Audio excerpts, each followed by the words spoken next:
looking in his egg cookbook now, I'm a little bit worried because one of his recipes is deep-fried eggs stuffed with pork and seafood. Now, I really hope that's not on the menu Well, today. let's find out. He's here. Robbie, Marique and the Doctor on Triple J. Breakfast? Come and get it with Peter Russell Clark. Yes, and a very special treat this week because Peter Russell Clark in the studio with some food, which is always nice. I mean, often we talk about it and we hear about it. Talk's and, great. It talks cheap. Food's not. Food's expensive, speaks. especially the way that Peter Russell Clark builds it, puts it together, constructs it. Why aren't we more boring than we are? I was just listening to you then and I thought, he did. Why are we listening to this shit? Why aren't we... Well, this is because this is the Australia's leading food show. Robbie and Marique and the Doctor with Peter This is Russell Clark. internationally regarded as the leading source of food recipes around the world. Source. Even very though good. we're Neanderthal, the ABC, if you work with the ABC, you have to be Neanderthal. And that's a very interesting point because they're the fellows, those little alley-oop blokes, who actually invented the Frisbee. We now call it a pancake, but it was really a Frisbee. And that was the forerunner to the, what's that thing the Aboriginals throw, apart from their women? The boomerang. The boomerang, that's right. Well, see, Frisbees are round, and what they'd do is they'd grind up the grass seeds, mix it with a little bit of water, and a pinch of salt if they had any, and an egg if they could get it, and then they cooked that on a hot stone, and that made a pancake. Wow. And then when the lions or the dinosaurs attacked them, they'd throw the Frisbee, which would wrap over their eyes, not their eyes, the animal's eyes, then they'd club the poor bastard to death, cut its leg off and roast it. So very, very important things, pancakes. One day they made one that wasn't quite round and they threw it, the bastard came back, wrapped round their eyes, and the dinosaur ate them. Bloody rude. And see, the Aboriginal gents said, what a good idea. Bit of history, you see. Wow, and history like we've never heard it before. Exactly right, and that's what we're going to eat today. So Okay. hey, let's just have a look at what you've got here. You've got a plate of... Shall I hold one up? Of the plate of pancakes. pancakes there, and they're beautiful, fine, crepe-like Yes, pancakes it's sort of like a gusset, really, in a... in a pair of undies. That's right. Yeah, That's what those that little is a very marks are. advertising thought. Thank you very much, Peter Russell Clark. Now, next to it, you have some hummus. some hummus. And hummus is just ground up chickpeas. So if you buy a tin of chickpeas or dried chickpeas and then soak those, not the tin, you soak the pea itself, and then you mix tahina with it. And tahina is sesame seeds ground up. And so you spread that over your pancake. And why do you do that? You do it because you haven't got any butter, and this is better for you. Then, if you want to, you can put on a little bit of carrot. That's not carrot at all. It's the same colour. That's pumpkin. You're doing that with your fingers, I noticed. Have you washed your hands before you came in here today? Where do you think you get the flavour, sonny boy?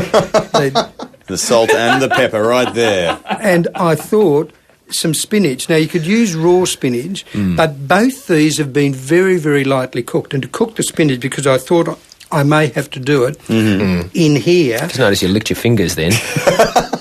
It's better, H&S better than Buck what over those here. dogs do. You know what they lick. So you've got some... Yeah, well, you know that the ABC kitchen here is pretty much a jaffle iron and a And tap. are you having your way with the girl in there?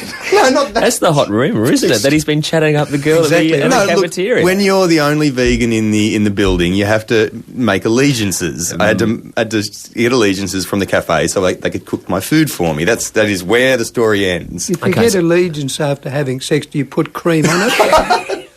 I'm covered in legions. So if you want to cook the pumpkin, which we've grated, or the leaves of the spinach, all you need to do is put hot water on them. A lot of recipes tell you that cook them so they're really not quite cooked. And I thought, well, then why actually put them over heat at all? Why not actually add the heat to them? In other words, hot water, and then let the hot water cook them. All right. So you understand you haven't So got this any is a heat under it. patented Peter Russell Yes, Clark exactly technique. Exactly, yeah. So It's you bloody just- great. We're going to get a saucepan, invent a saucepan or a frying pan that you never have to put on the heat. Brilliant. Wear it on your It's head. like that girl in the kitchen. It's all that on heat. Oh, now, while you are warming up your saucepan or your kettle, we're going to listen to a couple of songs. Yeah, and we're going to come back and actually taste this. I'm going to go and You've got apologise to an the app- lady in the cafe. Yeah. Peter Russell Clark in this morning, cooking you some breakfast.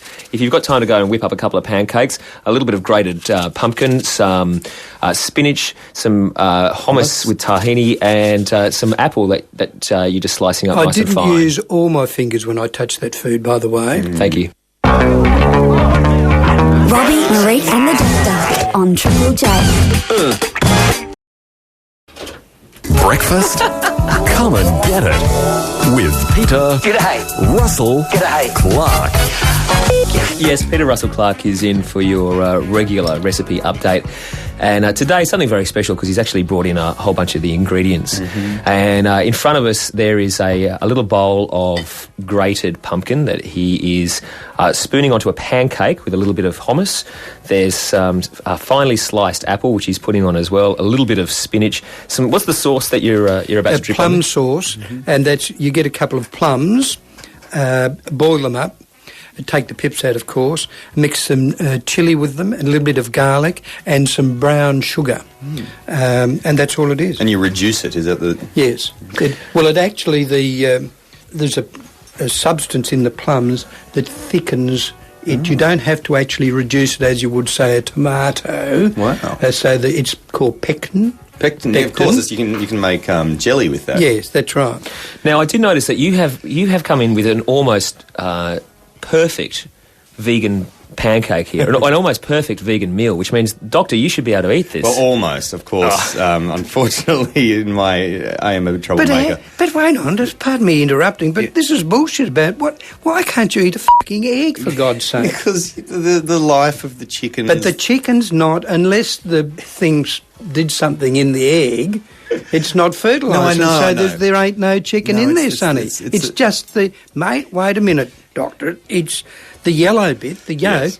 If that's not fertilised, then there's no bits of chicken meat in there, is there? No, it's the chicken that lays the egg that I'm more worried about. You mean the because life it comes out the sphincter, you reckon a bit of it wipes over the egg? No, they're locked in these little cages, 2 to an A4 sized cage, and so you don't eat it because you don't like the way they live. Yes. Yes. It's not the fact that there might be chicken meat. No. I understand the. What if this egg wasn't actually from one of those cages? This is the argument. If it's an absolute open range egg from a chicken that's just hanging around a farm. You realise that open range egg, the chook goes along and it eats rabbit shit and all sorts of things. But it's what it wants to eat. The problem is, of course, that last year in 2007, Australians bought more free-range and open-range eggs than were laid because some egg companies are getting a little bit... they cheat. They cheat because they know they get the stamp from the RSPCA. Anyway, there's a little bit... It's not RSPC, bloody A at all. Okay, listen. Well, let's move it. Get back to the food because I am going to eat the friggin' egg, and it's in a pancake at this stage, wrapped up in all those beautiful ingredients: the spinach, the pumpkin, the plum sauce, the hummus, the... What's that? Echalot chive? No, it's a suppository for the Jolly Green Giant. And a bit of sliced apple. It's a spring onion. It's a spring onion. And what did you sprinkle on it? Some garlic salt. And Doctor, while he's gourmetising, let me make the point that these pancakes aren't made with butter at all. They're made with olive oil. Ah, there you are. So you could eat it if it didn't have the egg in it. It didn't have the egg in it. Well, they look lovely. What if I told you the egg, in all honesty and truthfulness, the egg came from my chook's bum, and my chooks run all over the place. They shit on the balcony, they shit on the neighbours, they shit on everybody. They're the best little shitters Tuberak's ever seen. And they don't eat rabbit shit either, because I shoot the rabbits. Well, it all sounds entirely above board to me. Would you like me to try you one? No, it's all right. No vomiting on the microphone? I will eat all of the ingredients. I'm happy to eat all the ingredients. Absolutely delicious. It does look amazing. Peter Russell Clark. Yes, sir. Thank you very much. We love you. It's a great honour to be here with the Neanderthal ABCs.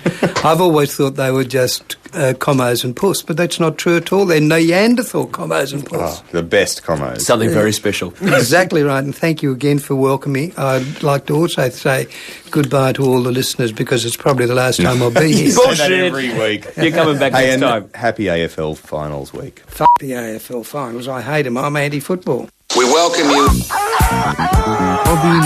Doctor.